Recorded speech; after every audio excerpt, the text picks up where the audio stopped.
दोस्तों, आचार्य चाणक्य ने नीति शास्त्र नामक एक ग्रंथ में जीवन के कई पहलुओं से जुड़ी समस्याओं का समाधान बताया है। आचार्य चाणक्य अपने एक श्लोक में बताते हैं कि कोई आपका कितना भी करीबी क्यों ना हो, पर ये 5 बातें कभी किसी से साझा नहीं करनी चाहिए। ऐसा करने से आप खुद को मुसीबत में डाल सकते हैं।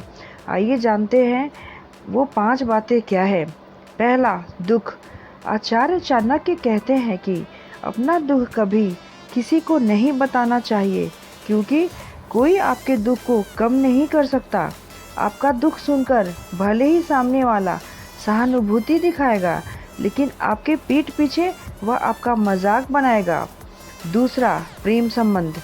अपने प्रेम संबंध के बारे में ज़्यादातर लोग दोस्तों से इसकी चर्चा करते हैं। चाणक्य कहते हैं, ऐसा करने से भविष्य में यह आपके लिए मुसीबत बन सकता है। इसलिए प्रेम संबंधों की चर्चा भी किसी से नहीं करनी चाहिए।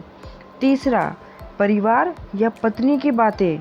पति पत्नी का रिश्ता विश्वास पर टिका होता है, इसलिए पति पत्नी के बीच कुछ अनबन हो भी जाए या पारिवारिक मतभेद चल रहा हो, तो इसकी भी चर्चा बाहर के व्यक्ति से नहीं करनी चाहिए।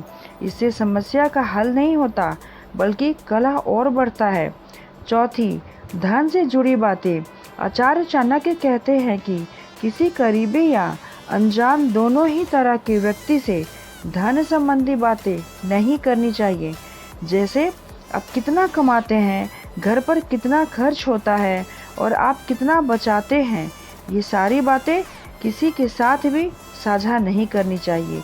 पांचवी, अपमान की बात। अगर जीवन में आपने कभी किसी का अपमान किया है, तो इसका जिक्र भी किसी के साथ ना करें।